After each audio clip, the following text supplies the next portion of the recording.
I think first chapter set theory. Set, what is set? Set क्या होता है? हिंदी में समुच्चय बोलते हैं इसे। सेट क्या होता है? What is set? यदि आपसे कोई पूछने लगे सेट क्या होता है, is set is a collection or class of well defined things. Set एक कलेक्शन होता है या एक क्लास होती है वेल डिफाइंड थिंग्स की। एग्जाम्पल से समझते हैं। एग्जाम्पल के तौर पर the collection of vowels in English alphabets. खूब पढ़ते आए हम शुरू से इसे। इंग्लिश अल्फाबेट्स में जो वोवेल्स होते हैं उनका सेट क्या होगा? उनका जो कलेक्शन होगा S is equal to A-E-I-O-U।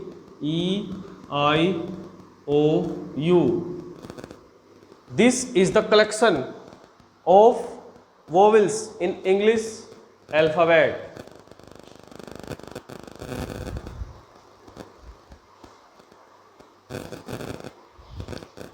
We know this is the set of vowels in English alphabets। इसी की तरह और बहुत सारे सेट्स होते हैं और बहुत सारे सेट्स हम लिख सकते हैं, जैसे सेट ऑफ नेचुरल नंबर्स। हम सभी जानते हैं नेचुरल नंबर्स का सेट 1 से शुरू होता है, ये सेट ऑफ नेचुरल नंबर्स है। और भी बहुत सारे सेट लिख सकते हैं, जैसे सेट ऑफ इंटीजर्स लिख सकते हैं। सेट ऑफ इंटीजर्स क्या होता है? 0 +- 1 +- 2 +- 3 +- 4, ये सभी क्या हैं? This is the set of integers. और लिख सकते हैं set of rational numbers. R से जनरली हम डिनोट करते हैं set of rational numbers. This is number in form of P/Q और A/B। कुछ भी लिख लो, चाहे P/Q लिख लो। Such that A and B both are क्या होना चाहिए? इंटीजर्स। बोथ क्या होने चाहिए? इंटीजर्स होने चाहिए।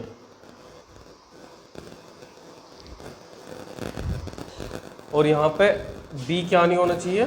0 नहीं होना चाहिए। B क्या नहीं होना चाहिए? 0। B की वैल्यू 0 नहीं होनी चाहिए यहाँ पे। और बहुत सारे सेट लिख सकते हैं। हमने 11th क्लास में पढ़ा था, we know from the 11th class कि सेट को रिप्रेजेंट करने की 2 फॉर्म होती हैं। Number 1 roster form, number 2 set builder form. Roster means होता है लिस्टिंग, कि जब हम पूरे सेट को लिस्ट कर देते हैं, जैसे यहाँ पे किया हुआ है हमने, ये पूरे सेट को लिस्ट कर दिया, तो ये कौन सी फॉर्म है? Roster form. और सेट बिल्डर फॉर्म होता है जब सेट को उसकी डेफिनेशन के हिसाब से लिखते हैं। यहाँ जो हमने लिखा है ये सेट ऑफ रेशनल नंबर, ये डेफिनेशन के हिसाब से लिखा है, तो ये सेट बिल्डर फॉर्म है। जब सेट को उसकी डेफिनेशन के हिसाब से लिखेंगे तो सेट बिल्डर फॉर्म, और जब किसी सेट को लिस्टिंग करेंगे उस किसी सेट की तो वो होती है रोस्टर फॉर्म। रोस्टर फॉर्म में सेट को पूरा खोल कर लिखा जाता है। जनरली होता क्या है, जो इनफाइनाइट सेट्स होते हैं उन्हें हम सेट बिल्डर फॉर्म के द्वारा ही लिखते हैं। ये बात जनरली है, कंफर्म नहीं है। लेकिन जो फाइनाइट सेट होते हैं हमारे, उन्हें हम जनरली रोस्टर फॉर्म में लिखते हैं। ये बात सेट की हो गई। चलिए सेट के बाद में बात कार्टेशियन प्रोडक्ट की कर लेते हैं। क्या होता है Cartesian product?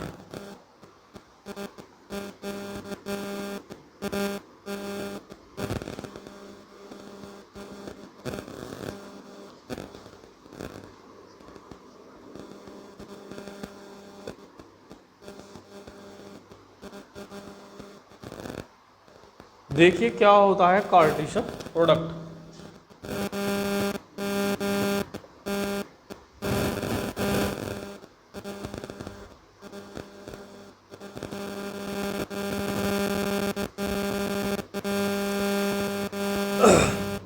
Cartesian product,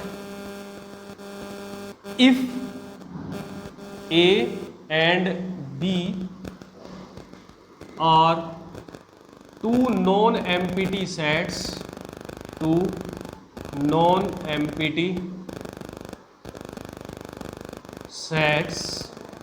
if A and B are two non-empty sets, then Cartesian product from set A to set B is the set of all possible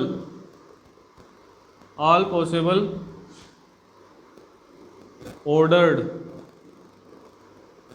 pair of elements A and B। Cartesian product कुछ नहीं होता, Cartesian product ए और B के द्वारा, ए और B के elements के द्वारा बनने वाले जितने भी ऑर्डर्ड पेयर होंगे उन सभी का सेट होगा। ए और बी के एलिमेंट्स को लेकर जितने भी ऑर्डर्ड पेयर बन सकते हैं उन सभी के सेट्स को ही कार्टेशियन प्रोडक्ट बोलते हैं। इज दैट, इस बात को ऐसे भी कह सकते हैं कि ए क्रॉस बी, ए और बी का जो कार्टेशियन प्रोडक्ट होगा उसे हम ऐसे डिफाइन करेंगे कि पहला एलिमेंट तो ए का हो और दूसरा एलिमेंट किसका हो, पहला एलिमेंट तो ए का हो और बी यानी कि दूसरा एलिमेंट किसका हो, बी का। पहला एलिमेंट ए का और दूसरा एलिमेंट बी का। एग्जाम्पल से समझते हैं क्या होती है कार्टेशियन प्रोडक्ट। एग्जाम्पल के तौर पर यदि आपको दे दिया जाए ए इज इक्वल टू 1 2 और फिर एक सेट बी दे दिया जाए, बी में दिया है 3 4 5, एग्जाम्पल के तौर पर ले लिया हमने ऐसे, और ए और बी की कार्टेशियन प्रोडक्ट पता करनी है हमें। तो ए और बी की जो कार्टेशियन प्रोडक्ट होगी वो होगी 1 3, एक ऑर्डर्ड पेयर 1 और 3 बनाएंगे, फिर 1 और 4 बनाएंगे एक ऑर्डर्ड पेयर 1 और 4, फिर 1 और 5, फिर होगा 1 और 5, उसके बाद में क्या होगा 1 2 और 3, उसके बाद में होगा 2 and 3, उसके बाद में 2 and 4, उसके बाद में होगा 2 and 5। ये सभी ऑर्डर्ड पेयर हैं, ऑर्डर्ड पेयर का सेट है। तो ए और बी की कार्टेशियन प्रोडक्ट होगी ये सेट ए है, ये सेट बी है, इन दोनों की कार्टेशियन प्रोडक्ट को ऐसे लिखते हैं। मतलब पहले लिखते हैं ए का एलिमेंट, ऑर्डर्ड पेयर इसलिए बोलते हैं क्योंकि ऑर्डर में होते हैं, पहले ए का ही एलिमेंट होगा और बाद में बी का ही एलिमेंट होगा, ये कन्फर्म होता है इसलिए ऑर्डर पेयर बोलते हैं। तो ये जो ऑर्डर पेयर का जो सेट है, जो सभी ऑर्डर पेयर का जो सेट है, इसे ही क्या बोलेंगे, ए और बी की कार्टेशियन प्रोडक्ट। इसमें ध्यान देने वाली बात एक ये भी है, इसमें एक या 1 की जो इमेज होगी वो होगी 3, 1 की इमेज होगी 3। हम ऐसा बोलते हैं कि 1 की इमेज है 3 और 1 की इमेज 4 है और 1 की इमेज क्या है 5, मतलब एक ही एलिमेंट की कई सारी इमेज है। पहले ये इसकी इमेज हो गई, 1 की इमेज 3 होगी, फिर 1 की इमेज 4 होगी, 1 की इमेज 5 होगी, अब 2 की इमेज ये 3 तो 2 की इमेज हो गई, 2 की इमेज कितनी हुई 3, भाई 3 भी 2 की इमेज है, 4 भी और 5 भी। जो ये दूसरा एलिमेंट होता है वो पहले वाले की इमेज होती है, मतलब 3 इज इमेज ऑफ 1 ऐसा कह सकते हैं। लेकिन 1 को क्या बोलेंगे, pre image, 1 is pre image of 3, 1 को बोलते हैं प्री इमेज, 3 की प्री इमेज बोलते हैं 1 को। जैसे यहाँ ये वाला ऑर्डर पेयर है तो 5 को तो 1 की इमेज बोल लेंगे, लेकिन 1 को बोल लेंगे 5 तो 1 की इमेज हो गया, 1 5 की प्री इमेज हो गया, 5 इमेज 1 प्री इमेज। अब इसमें एक एलिमेंट की कई सारी इमेज है, एक की 3 भी है, एक की 4 भी है, एक की 5 भी है। अब दूसरा एलिमेंट 2 की 3 भी है, 2 की 4 भी है और 2 की 5 भी है, मतलब 3 इमेज है इसमें हर एक एलिमेंट की ज़्यादातर। तो Cartesian product is the set of all possible ordered pairs from A to B by the elements of set A and set B.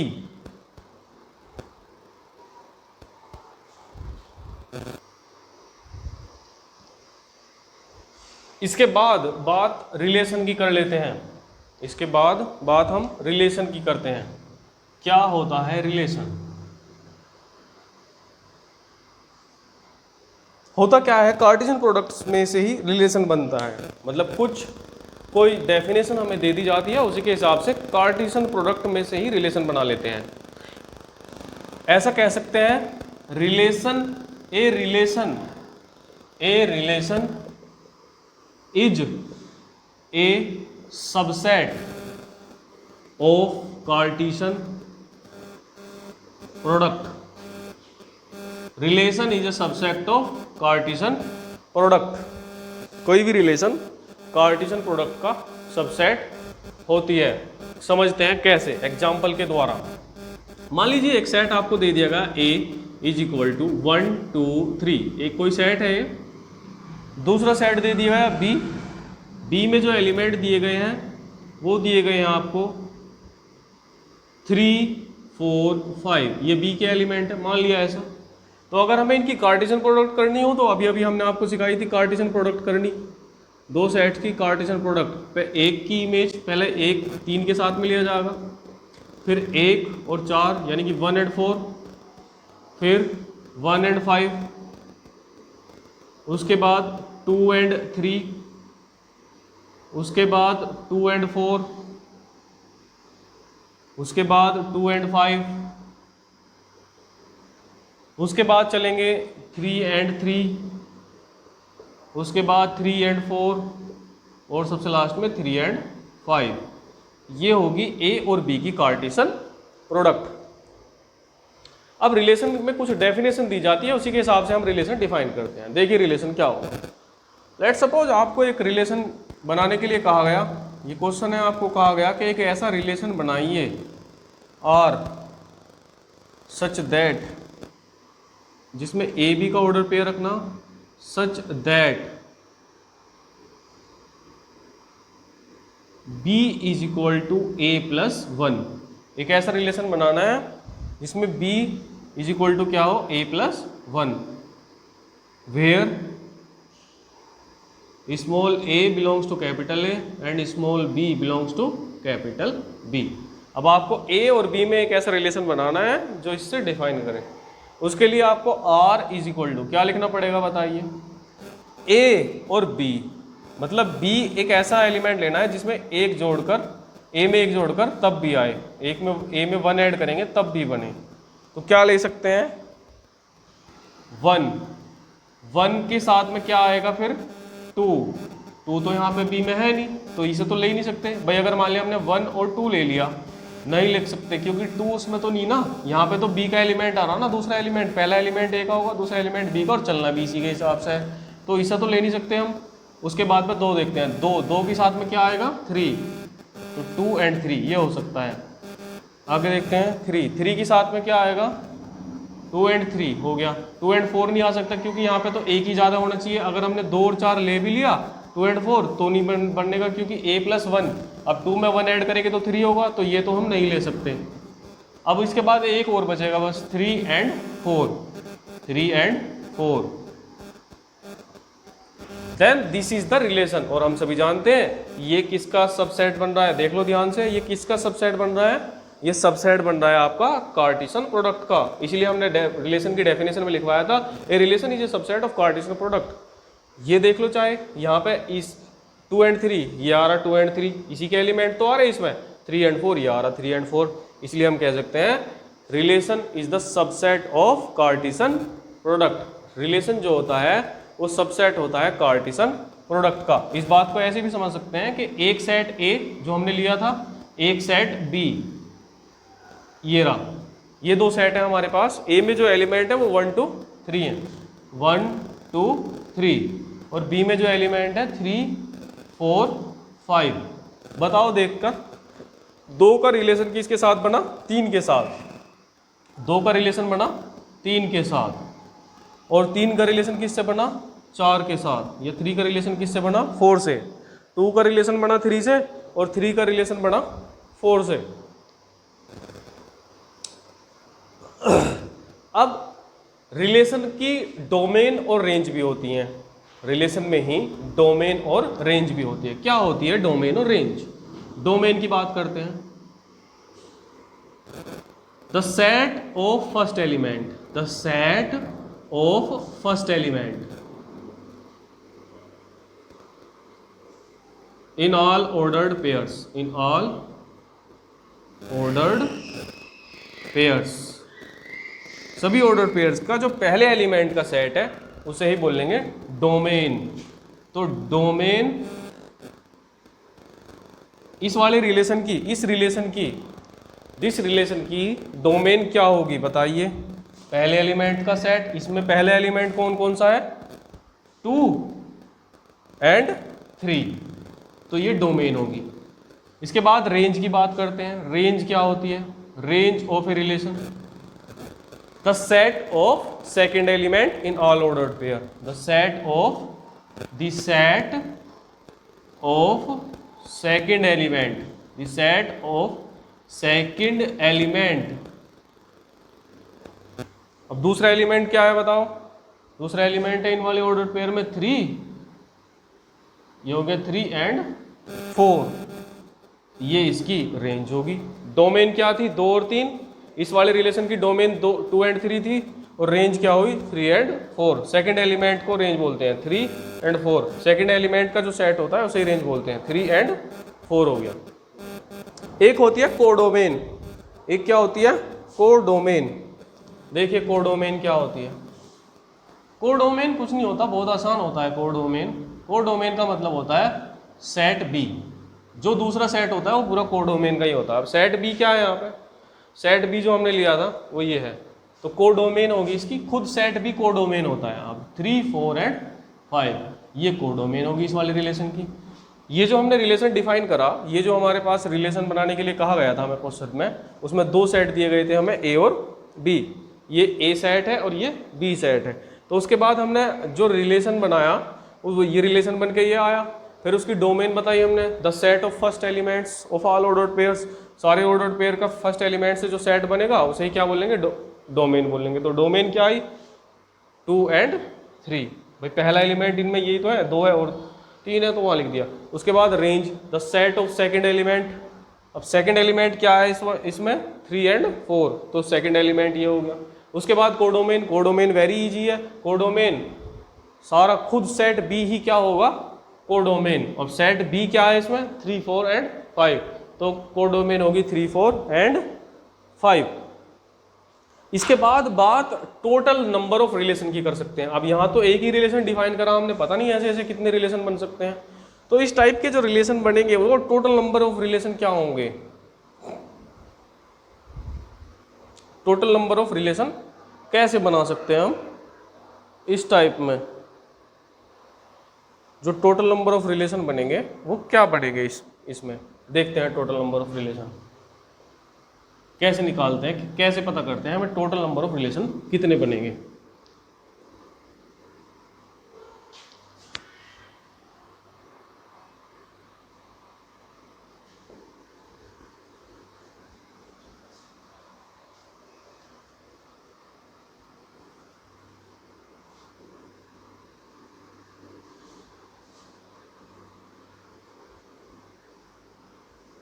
Total number of relation, total number of relation क्या होते हैं? Total number of relation देखिए, let set A and B have m and n elements respectively। मान लिया set ए में m element है और set B में n एलिमेंट है। जैसे यहाँ पे सेट ए में 2 थे और सेट बी में 3 थे, जो अभी करवाया था example. Let set A and B have m and n elements respectively, then total possible relation, total possible number of relations will be 2 to the power mn। तब टोटल नंबर ऑफ रिलेशंस क्या होंगे? 2 to the power mn। जैसे आपको कोई set दे दिएगा a is equal to 1 2 3, और दूसरा सेट दिया गया b is equal to, B में दिया गया 4 5 6 7 8 और आपसे पूछा गया कि टोटल नंबर ऑफ रिलेशन क्या होंगे। तो टोटल रिलेशन के लिए आपको क्या करना पड़ेगा, 2 की पावर m, m का मतलब सेट ए में जो एलिमेंट्स हैं। अब सेट ए में कितने एलिमेंट्स हैं, 3 एलिमेंट्स हैं सेट ए में, और सेट बी में कितने एलिमेंट्स हैं, सेट बी में एलिमेंट्स हैं 1 2 3 4 5, यानी कि 5 एलिमेंट्स सेट बी में है। बस इनकी मल्टीप्लाई कर दो, 2 टू द पावर 15, तो टोटल नंबर ऑफ रिलेशंस बनेंगे 2 टू द पावर 15। सोचिए कितने ज़्यादा रिलेशन होंगे। तो सेकेंड एलिमेंट दो टोटल नंबर ऑफ रिलेशन बनेंगे 2 टू द पावर 15।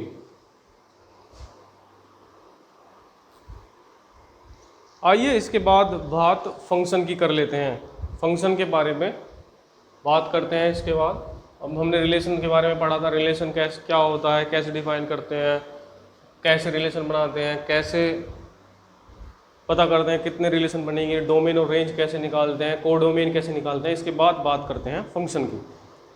फंक्शन बहुत इंपॉर्टेंट है।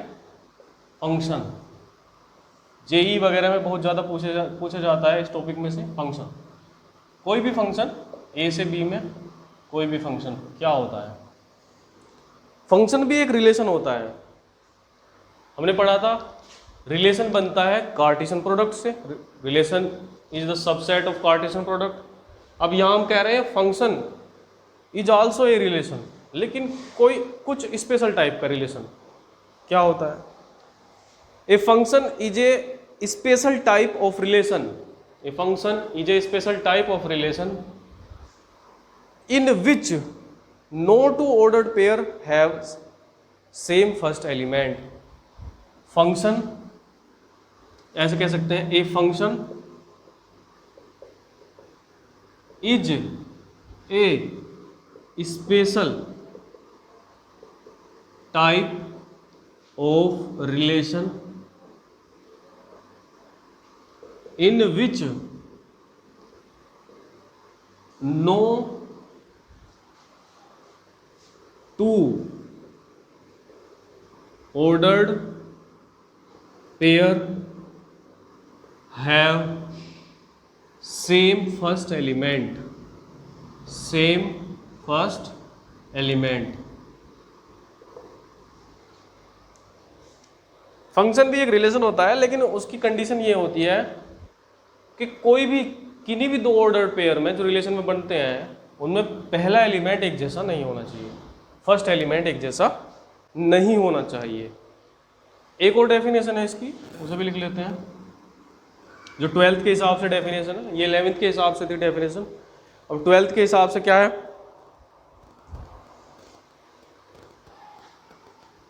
A type of relation, function is a type of relation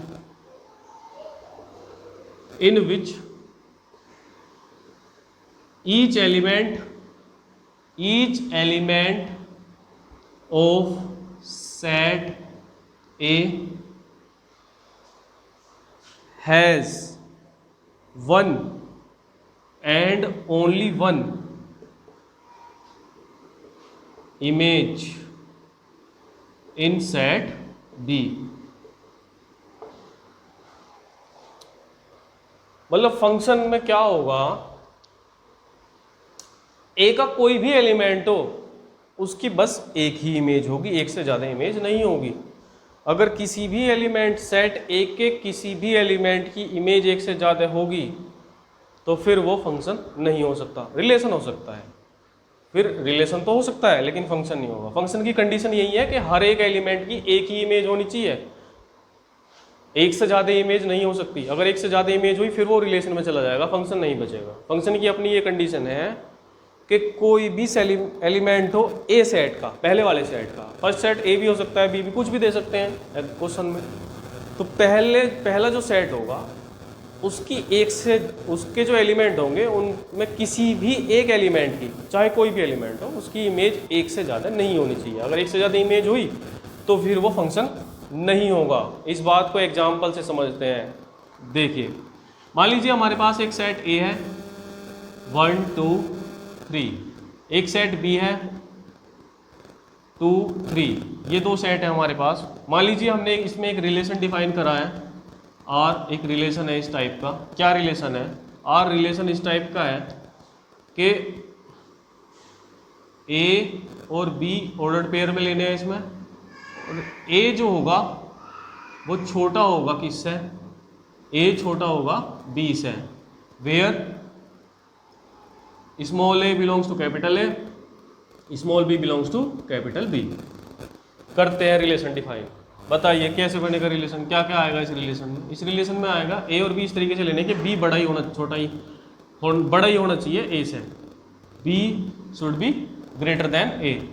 तो क्या होगा? 1 2 होगा ये, उसके बाद में 2 2 नहीं होगा, 1 3 हो सकता है, 1 3 होगा, बिल्कुल होगा, 2 2 नहीं होगा, 2 3 होगा, ये भी सही है, 2 3 ये भी सही है, 2 3 होगा, उसके बाद 3 3 नहीं ले सकते। अब यहाँ देखिए ये जो हमने रिलेशन बनाया है इसकी खास बात ये है, इस रिलेशन की खास बात ये है कि यहाँ 1 की जो इमेज है वो 2 भी है और 1 की इमेज 3 भी है। अब 1 की तो दो इमेज आ रही है यहाँ, तो ये रिलेशन तो है, फंक्शन नहीं है। This is called relation, only relation not function. मतलब हम इसे रिलेशन तो कह सकते हैं लेकिन फंक्शन नहीं है, क्योंकि 1 की इमेज 2 भी है और 1 की इमेज 3 भी है। जबकि हमने फंक्शन की जो डेफिनेशन पढ़ी है उसके हिसाब से तो ये संभव ही नहीं है कि 1 की दो इमेज हो जाए। हमने बताया था कि ए का कोई भी एलिमेंट एक से ज़्यादा इमेज नहीं रख सकता। अगर एक से ज़्यादा इमेज रखता है तो फिर वो फंक्शन नहीं होगा, then that will be relation only. अगर मान लिया इसी सेट पर, इन्हीं दो सेट पर हमें फंक्शन डिफाइन करना हो, मान लिया एफ ए से बी पे कोई फंक्शन इस टाइप से दे रखा है हमें, क्या दे रखा है कि एफ जो लेना है आपको, फंक्शन जो रखना है आपको,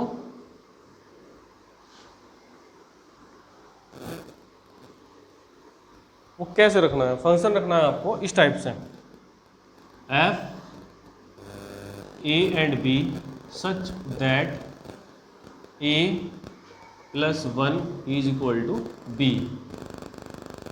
वेयर या for all small A belongs to capital A, small B belongs to capital B.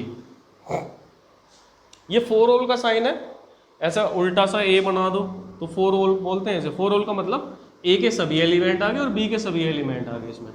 अब समझो, मान लिया ये रिलेशन बनाना हमें, तो ये रिलेशन बताओ कैसे बनेगा। मतलब ए प्लस 1 में जोड़ के क्या आना चाहिए? बी। तो अब सेट ए ये रहा और सेट बी ये रहा। अब यहाँ 1 ले सकते हैं और 2 ले सकते हैं, बिल्कुल ले सकते हैं, क्योंकि ए में 1 जोड़ेंगे तो किसके बराबर हो जाएगा? बी के बराबर। फंक्शन डिफाइन कर रहे हैं यहाँ, बी के बराबर हो जाएगा। और यहाँ 1 के बाद में 3 नहीं ले सकते 1 के साथ में, भाई 1 2 1 3 ऐसे ऑर्डर पेयर बनते, 1 3 नहीं ले सकते, लेकिन 2 2 भी नहीं ले सकते क्योंकि 2 में 1 जोड़ के तो 3 हो जाएगा, जबकि हमें बी के बराबर लाना। 2 3 ले सकते हैं क्योंकि 2 में 1 ऐड करेंगे तो 3 हो जाएगा। बस ये फंक्शन है।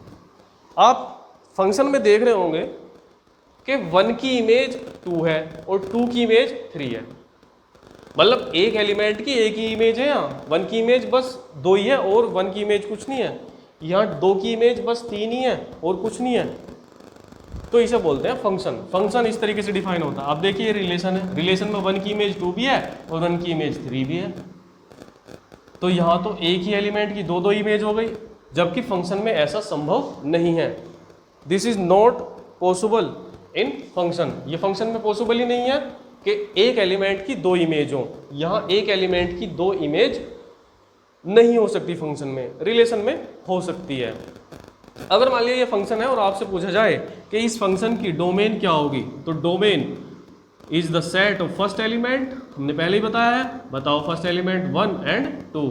जो पूछने लगे रेंज क्या होगी इस फंक्शन की, अगर इस फंक्शन की रेंज कोई आपसे पूछता है तो is the set of second element 2 and 3। और कोई पूछने लगे codomain, what is the codomain of this function, तो कोडोमेन इस फंक्शन की जो होगी सेट बी, सेट बी जो भी है वो सब कोडोमेन है। सेट बी क्या है यहाँ पे? 2 एंड 3 ही सेट बी है। इसका मतलब रेंज और कोडोमेन एक ही है यहाँ पे। आप देख रहे होंगे कि फंक्शन तो हमेशा रिलेशन होता है, लेकिन रिलेशन हमेशा फंक्शन नहीं हो। अब ये रिलेशन है, फंक्शन नहीं है। रिलेशन तो है लेकिन फंक्शन नहीं है। लेकिन एक फंक्शन हमेशा ही क्या होता है? रिलेशन होता है। ये फंक्शन हमेशा ही क्या होता है? रिलेशन। यही कारण है या यही रीजन है जिसकी जिसके कारण हम कह सकते हैं every function is a relation but every relation is not a function. बहुत इंपॉर्टेंट बात है ये, every function is a relation but every relation is not a function. Every function is a relation but every relation is not a function. बहुत important बात है ये बहुत important lecture है। इसके बाद दूसरे लेक्चर में हम बताएंगे टाइप्स ऑफ रिलेशन क्या होते हैं, टाइप्स ऑफ फंक्शंस क्या होते हैं। आज के लिए इतना ही। Thank you so much.